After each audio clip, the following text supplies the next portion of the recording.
Introduction, Richard.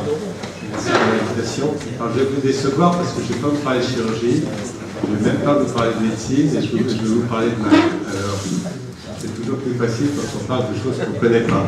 Et puis, je m'excuse aussi un petit peu auprès de ceux qui ont déjà entendu parler du sujet, mais ça change progressivement et on apprend.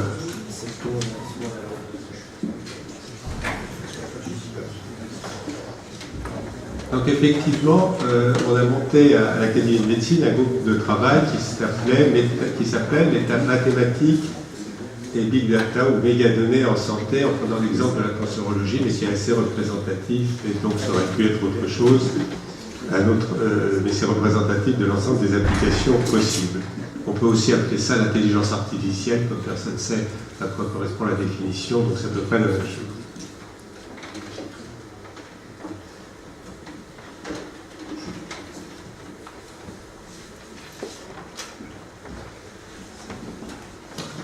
Alors, d'abord, qu'est-ce que c'est que les big data, ou en français les mégadonnées, c'est pas un terme très joli non plus.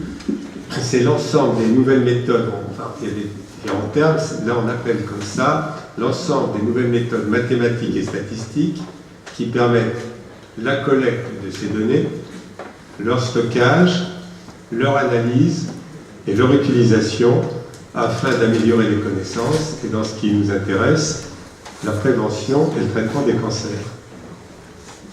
Alors, le groupe de travail qu'on a monté avait pour but de permettre la rencontre de médecins de l'Académie de médecine et de scientifiques, de mathématiciens, de l'Académie des sciences. Et puis, un deuxième objectif s'est ajouté, c'était de préparer avec Cédric Villani la partie santé du rapport qu'il doit remettre au gouvernement le 30 mars sur l'intelligence artificielle. Donc, on est partie prenante sur la partie santé de ce rapport. Ce qu'on appelle la révolution numérique, c'est ce qui est dû à l'explosion du volume des données collectées, c'est-à-dire qu'elles viennent de partout, d'Internet, des objets connectés, des téléphones, de votre carte Visa qu'on vous utilisez partout.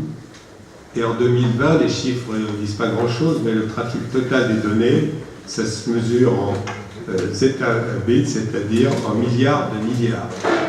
C'est-à-dire 3 fois plus qu'en 2015, ça monte à toute vitesse. Et tout ça, c'est possible grâce aux grandes capacités de recueil des ordinateurs, de stockage, et aussi le transport de ces données dans des très gros tuyaux. Et c'est aussi possible grâce au perfectionnement des méthodes d'analyse, ce qu'on appelle les algorithmes. Les algorithmes, c'est une suite d'opérations qui permet de résoudre un problème. Et ces algorithmes sont de plus en plus perfectionnés, je vais vous en dire quelques mots. Alors pour commencer par les données elles sont partout. Elles sont entreposées dans des bases publiques, dans des bases privées, dans ce qu'on appelle les nuages, c'est-à-dire les gros ordinateurs centraux. Et souvent, elles ne sont pas organisées pour la recherche, parce qu'elles n'étaient pas prévues pour ça, et inutilisables dans l'état, donc elles ont besoin d'être nettoyées pour ça. Ces données, c'est les traces que nous laissons tous sur les gens de l'Internet, Google, Facebook, Amazon. C'est encore une fois les objets connectés. Chaque fois que vous servez votre téléphone portable, vous laissez des traces. La banque, quand vous communiquez avec votre banque, vous laissez des traces. La pharmacie, quand vous allez utiliser votre carte vitale chez le pharmacien, vous laissez une trace. Les assurances, partout. Et certains parlent d'un nouveau paradigme, c'est-à-dire on passerait de l'ère de la possession des données, chacun a sa base de données, à l'ère du partage des données. Alors là, à voir, ça c'est un beau principe. Hier, on a eu une réunion de 2 heures avec les représentants de l'entrepôt de données de la PHP. On n'est pas tout à fait encore au partage. Et par exemple, il y a les données de la PHP d'un côté, il y a les données de l'assurance maladie de l'autre, et puis les bases de données ne sont pas partagées, parce que souvent les patients figurent dans les deux. Alors, il y a des tas de nouveaux outils. Il y en a un dont vous avez peut-être entendu parler, c'est la blockchain. On en parle parce on en parle à propos d'une nouvelle monnaie informatique, on appelle ça une crypto-monnaie, le Bitcoin, qui est une monnaie qui sert à pas mal d'échanges. En gros, le principe de la blockchain, c'est qu'on partage des bases de données. C'est plus l'administrateur de la base de données qui a le pouvoir. Les bases de données sont accessibles à tous pour les voir, mais personne ne peut modifier les données de l'autre. Et dans le cas des monnaies et du Bitcoin, le problème c'est que c'est anonyme et que toutes ces transactions se font sans qu'on sache qui les fait au départ et à l'arrivée, que ça permet beaucoup d'argent d'être échangé sans contrôle. Alors dans ces données, il y a des données structurées, c'est-à-dire chiffrées, des résultats, 1 ou 2, et puis il y a tout ce qu'on appelle les données non structurées, c'est-à-dire les vidéos, les enregistrements vocaux, les textes non numérisés. Pour l'instant, ils ne sont pas très utilisés. Il y en a énormément et leur exploitation dans un avenir proche a une très grosse valeur ajoutée. Ça pose des tas de questions. Est-ce qu'on peut remplacer la qualité? On a tous été habitués dans les travaux qu'on fait en médecine, en chirurgie, par l'importance de la qualité des données si on veut pouvoir tirer des conclusions. Et là maintenant, une question qui se pose, c'est est-ce que la grande quantité des données qu'on va vouloir analyser peut compenser une qualité imparfaite? A priori, on dirait non. C'est pas si évident que ça. Et donc la question, c'est est-ce que l'exhaustivité permet d'être moins exigeant sur les exactitudes des informations, d'autant plus qu'il y a des algorithmes maintenant qui permettent de retrouver des données manquantes et donc de pouvoir compenser certaines insuffisances. L'accès aux bases de données. Alors les données publiques de santé en France, la loi des décrets sont parus en décembre 2016, SNDS, ouvre les mégadonnées publiques de santé à la recherche. Alors ces données, initialement, elles étaient destinées, c'était des données de carte vitale, vous allez chez le pharmacien, les feuilles de soins, elles étaient destinées uniquement à des remboursements. Maintenant la question, c'est comment on va pouvoir utiliser ça à des fins de recherche. Alors le SNIRAM, c'est compliqué, ça veut dire Système National Interrégime, etc., de l'assurance maladie, qui recoupe les données donc, de l'assurance maladie, du PMSI, du registre des décès, de la caisse de solidarité. On a un énorme registre qui est unique au monde. Actuellement, les experts de la CNAM travaillent sur les conditions d'accès et tout l'intérêt de ça dépendra de l'équilibre entre ouverture à la recherche et protection précaution. Il y a dans notre groupe, on en a parlé, la question c'est, toutes ces données sont rendues anonymes, mais quel est le risque de pouvoir retrouver l'identité, même quand ça a été anonymisé? Vous savez que plus il y a de données, plus on peut recroiser et retrouver l'identité de la personne. Donc pour l'instant, tout n'est pas résolu. Alors il y a aussi les registres, je viens d'en parler, les registres des hôpitaux, de la PHP, de Curie, d'IGR à Paris par exemple, de groupes de recherche, d'atlas de données qui sont faits pour ça, et puis l'ASCO par exemple pour le cancer a aussi un registre qui le Les algorithmes. Alors les algorithmes, ça vient du nom d'un mathématicien perse du 9e siècle. Et donc ces algorithmes, encore une fois, c'est des suites d'opérations qui permettent de résoudre un problème et qui permettent de classer de l'information, de personnaliser la publicité. Par exemple, quand vous allez sur Internet pour regarder quelque chose sur une voiture, vous êtes tous surpris de recevoir des publicités sur d'autres marques de voitures. Ce n'est pas le hasard, c'est parce qu'il y a des algorithmes qui vous ont ciblé, qui ont vu que vous intéressiez à ça. Donc ça permet actuellement aussi la recommandation de produits, le ciblage des comportements, l'orientation des déplacements. Votre GPS de voiture, il a appris où vous pouviez vouloir aller. Et bien entendu, comment ça marche en cancérologie, on va le voir. En plus, maintenant, les machines s'adaptent aux tâches. C'est ce qu'on appelle le machine learning, c'est-à-dire qu'il n'y a pas besoin de tout leur rentrer dedans, elles vont s'adapter à force de faire une tâche, à pouvoir la répéter, même si on ne l'a pas, prévu au départ. Alors, par rapport à un esprit humain, c'est pour ça que là, je parlais de la terminologie intelligence artificielle, c'est pas tout à fait pareil, parce qu'une intelligence humaine, elle peut aller chercher des informations ailleurs que ce qu'on lui a donné au départ, alors qu'un ordinateur, il peut être nourri que de ce qu'on lui a donné. Il y a aussi le deep learning. Alors le deep learning, ça fait appel à des techniques d'apprentissage qui utilisent les réseaux de neurones. Je ne sais pas si c'est une minute, je vais essayer de vous expliquer. Il y a un bon exemple, c'est pour les voitures autonomes, il faut qu'elles sachent ce que c'est qu'un signal stop. Parce que si elles ne s'arrêtent pas quand il y a un signal stop, c'est un problème. Alors en gros, si on veut faire simple, il y a plusieurs façons. Soit on rentre à la main dans l'ordinateur, un stop c'est comme ça, et puis on lui met dans le logiciel de la voiture, mais dès que le signal stop sera mal fichu, qu'il y a du brouillard, qu'il y a marqué qui dessus, elle ne trouvera pas. Deuxième façon, c'est ce qu'on appelle le machine learning, l'apprentissage statistique.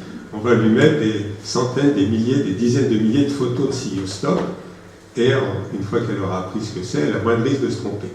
Mais quand même, s'il y a du brouillard, ou si vraiment les conditions ne sont pas bonnes, elle risque de louper. Et alors c'est ce qu'on appelle le deep learning. Elle va faire avec un réseau de neurones, le premier réseau, la première couche de neurones par exemple, va dire je cherche quelque chose qui est rouge.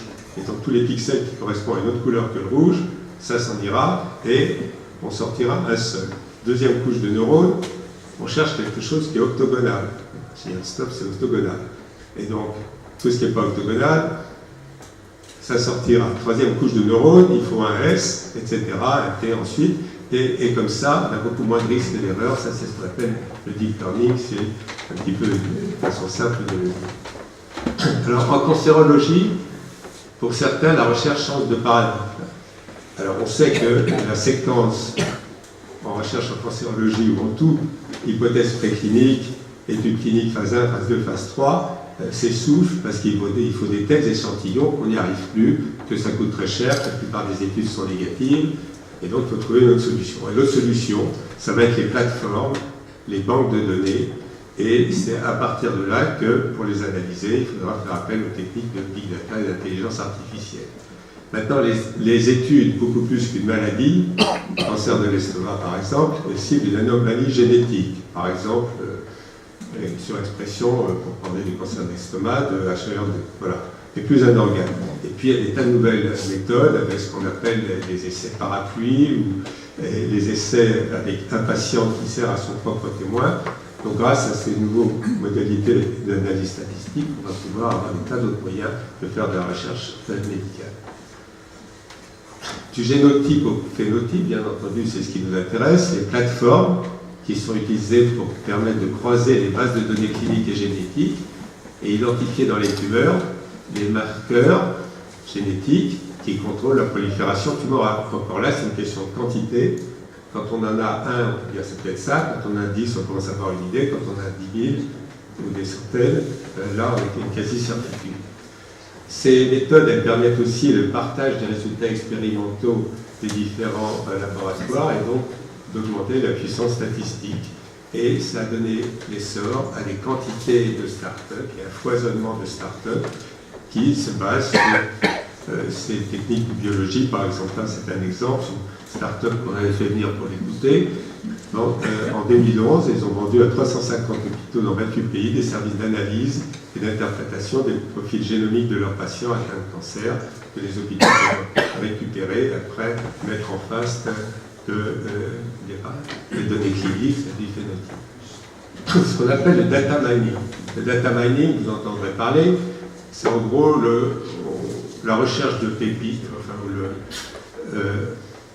Ça veut dire prendre des données, demander à l'ordinateur de les analyser et d'essayer de retrouver des corrélations méconnues, des signaux d'effet qui auraient été par exemple méconnus dans d'autres études.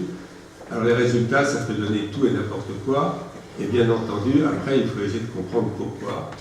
Parce que si on ne comprend pas pourquoi, on va avoir des corrélations qui veulent dire n'importe quoi. Il y a un site sur Internet qui s'appelle Spurious Correlation, où on met l'âge du capitaine et n'importe quoi. Donc il faut quand même une intervention humaine.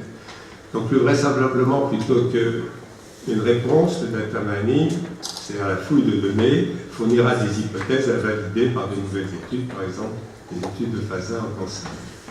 Dans le domaine du médicament, il y a des possibilités aussi importantes, par exemple pour réduire le coût des médicaments. Alors là, c'est des documents que j'avais retrouvés sur un site de Morgan Stanley. Le coût estimé actuel pour un nouveau médicament approuvé, en prenant en compte tous ceux qui des recherches qui ont loupé, c'est 2,6 milliards de dollars.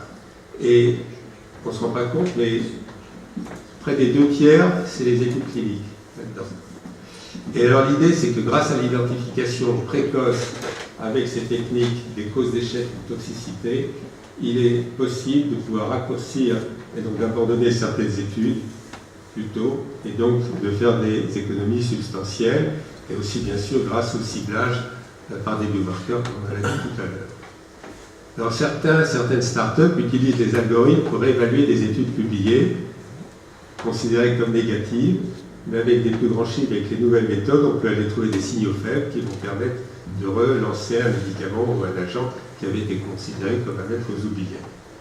Et puis il y a la question de la pharmacovigilance, bien entendu, pour laquelle les bases de données peuvent être utiles, et qui pose aussi la question des réseaux sociaux, mais en disant attention danger. Vous pouvez imaginer, par exemple, l'Académie de médecine s'est beaucoup intéressée au vaccin. On peut faire n'importe quoi sur un réseau social, et à partir du moment où quelqu'un l'a écrit, les autres vont dire je mal ok, ça complication de mon vaccin, donc danger. Aide au diagnostic et au traitement. Alors ça suscite beaucoup d'intérêt. Les géants de l'Internet, ils s'y sont tous mis. À la santé, au cancer, grâce aux données qu'elle collecte à partir des objets connectés ou des contrats avec les hôpitaux. Alors avec plus ou moins de succès, par exemple Google avait fait un contrat, enfin une des succursales de Google avec des hôpitaux anglais pour des patients avec une insuffisance rénale, et puis ils ont utilisé les données à l'insu des patients pour d'autres choses, et donc le contrat a été annulé. IBM était venu nous présenter un peu les données de Watson. Pour l'instant, c'est un petit peu décevant. Ils arrivent à faire, ils disent on remplace les docteurs qui ne veulent pas regarder 4000 publications par an, sauf que les docteurs, ils n'en regardent pas 4000, ils regardent celles qui soient les plus intéressantes. Voilà, et donc certains disent les patients n'ont plus besoin de docteurs, ils pourront directement aller regarder sur Internet et prendre le contrôle de leur santé. Évidemment, ça c'est des fantasmes avec lesquels on n'est pas d'accord. Alors, en épidémiologie, les big data et les algorithmes permettent bien sûr d'améliorer l'efficacité des méthodes d'épidémiologie pour identifier des facteurs de risque de cancer, l'environnement, la pollution, ça on imagine très bien. Non, les données des téléphones, par exemple, elles permettent d'indiquer les regroupements de population, et donc savoir là où il y a des risques d'épidémie. Et puis on revient aux réseaux sociaux. On avait reçu le spécialiste de Monsieur Recherche de Facebook, qui est un Français qui a été recruté par Facebook, et qui disait que par exemple, on avait quelques doutes qu'ils avaient pu empêcher des gens de se suicider parce qu'ils tenaient sur leur page Facebook des propos un peu dépressifs, ce qui veut dire aussi qu'ils regardaient les propos personnels des gens. Voilà, bon, donc c'est à voir. Alors, dans le domaine imagerie et modélisation des tumeurs, il est évident que les nouvelles méthodes apportent un plus considérable dans l'analyse d'images, l'échographie, le scanner, l'IRM. Et là, il y a beaucoup d'entreprises qui s'intéressent à ça. L'analyse maintenant, elle descend au niveau du pixel. Et en scanner, PDF, le pixel, il est moins d'1 millimètre. Ce qui veut dire qu'un radiologue ne peut pas aller jusqu'à cette définition-là. Et donc, il est très probable que les machines vont être une aide considérable au métier de radiologue qui va devoir s'adapter à ces nouvelles méthodologies. Alors, il y a aussi l'imagerie fonctionnelle, où on injecte des produits comme le PET scan ou l'IRM fonctionnel, l'imagerie moléculaire, couplée à des biomarqueurs marqués. Et puis, il y a tout un domaine, je vais vous montrer quelques exemples, de modélisation de la progression des tumeurs et des métastases, qui permet à partir des caractéristiques à l'instant T0 et à l'instant T1 de modéliser la progression de la tumeur et donc de pouvoir adapter le traitement. Alors ça, c'est une start-up qui s'appelle, une entreprise qui s'appelle Median, par exemple, qui arrivait à remplacer un foie par un alignement de tuiles et qui, avec les caractéristiques de chacune de ces tuiles, pouvait répondre à une question que se posent tous les hépatologues: est-ce que c'est bénin ou est-ce que c'est malin? Et apparemment, ils avaient une bonne proportion de concordance. Ça, c'est le travail d'une équipe de Bordeaux, Thierry Collin, qui m'a prêté ces métastases et ces images qui permettent de prédire la croissance des métastases pulmonaires. Alors voilà, par exemple, vous avez une métastase pulmonaire au temps T0, et puis vous avez la prédiction qui est entourée. Il y a une flèche.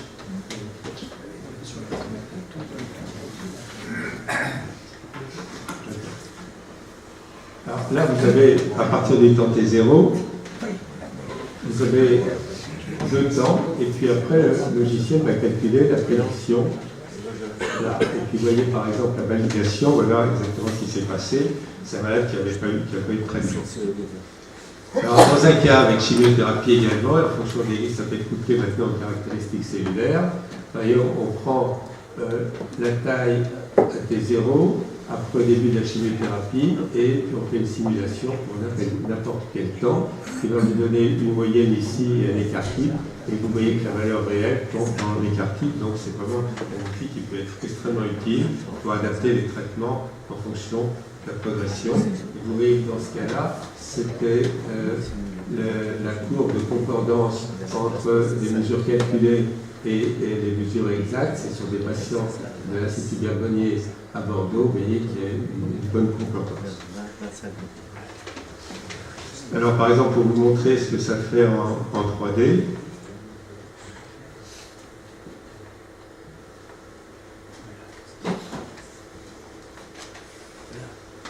ce n'est pas des images fabriquées pour un laboratoire pharmaceutique, ça sort d'un ordinateur, vous voyez la métastase qui croît. Et ça, c'est en fonction du temps, donc à un instant T, on peut savoir à peu près à quelle taille elle sera. Ça permet aussi, ils ont aussi travaillé sur la croissance des méningiomes pour calculer la croissance à un instant ultérieur à T1. On connaît la cinétique de développement, c'est-à-dire qu'on a mesuré à T0 et T1. Et vous voyez que là aussi, par exemple, il y a une bonne concordance, parce que ça c'est le départ, ça c'est le calcul, vous voyez la bande verte avec la moyenne, et voilà la valeur mesurée qui est là, et en rouge la surface prédite, et en bleu la surface réelle.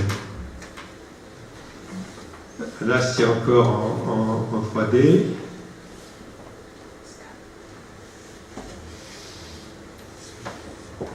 Vous pouvez passer là.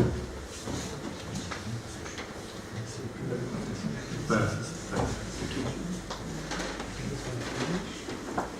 Voilà. Alors ça c'est un méningiome qui va vous montrer non seulement la taille de la tumeur, mais la compression du parenchyme cérébral à côté. Vous voyez. Et sur les plus petites, vous avez à gauche la tumeur qui croît, et à droite le parenchyme cérébral qui est déplacé, ce qui permet donc d'évaluer les conséquences neurologiques. Et la validation pour les méningiomes, qui est à peu près comme tout à l'heure pour les métastases. Voilà, donc c'est des outils formidables et on avance avec ça, c'est extrêmement intéressant. Alors bien entendu, tout ça n'est pas sans pouvoir poser des problèmes éthiques et qui posent la question du contrôle des données, de la protection des données personnelles. Donc nous laissons partout, en vivant à notre époque, en utilisant Internet, je vous dis notre carte bancaire, notre carte vitale, des traces d'informations personnelles. Ces données, qu'elles soient consenties ou non, elles sont collectées, elles sont parfois diffusées ou même vendues à notre insu. Et on a coutume de dire que sur Internet, le service est gratuit, nous sommes le produit. En principe, chacun est propriétaire de ses données personnelles. Pour les utiliser, on les anonymise ou on les pseudonymise. Bien entendu, toute la question, je voulais vous en parler tout à l'heure à propos des données de la PHP, c'est quels sont les risques de réidentification. Et plus on a l'information, de nombreuses informations sur une personne, plus on a des chances de pouvoir la réidentifier.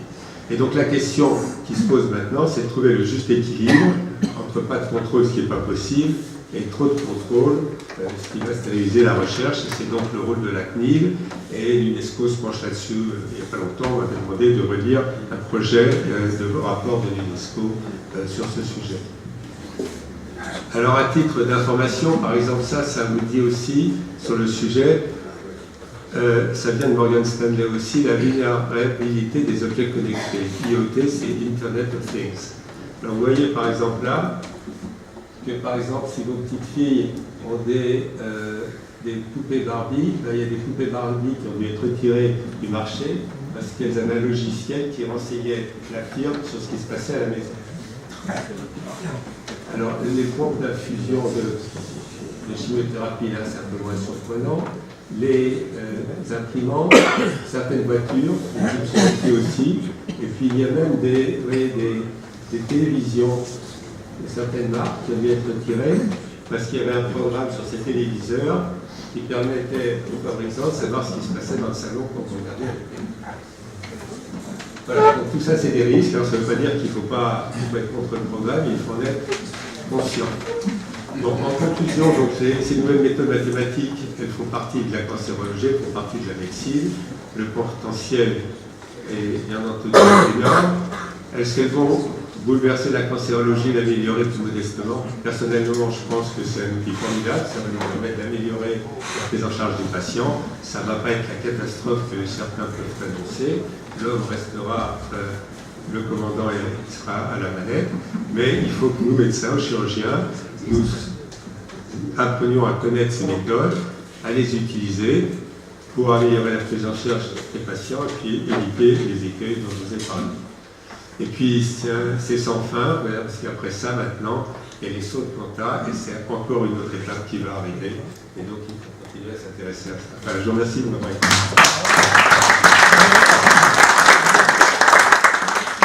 Merci Bernard. Comme c'est une conférence, on ne va pas faire de questions, Bernard. Je me permets de dire ce que tu ne dis pas modestement, c'est que son groupe de travail continue à réfléchir et qu'il y aura même probablement une publication. Donc vous pouvez interroger Bernard ultérieurement. Enfin, il n'a pas fini de nous évater sur ce sujet, donc on lui fera sûrement appel à la fin de l'année pour faire d'autres présentations sur ce sujet. Alors moi, j'ai trouvé ça amusant de me mettre à ça. J'en avais un peu marre de raconter une histoire de métastases partout.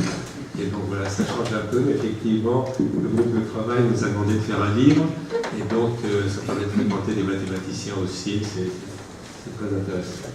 Bien, merci beaucoup Bernard, et donc suite au prochain numéro pour cette évolution des big data, du cancer et de l'intelligence artificielle, et on passe à la séance du jour.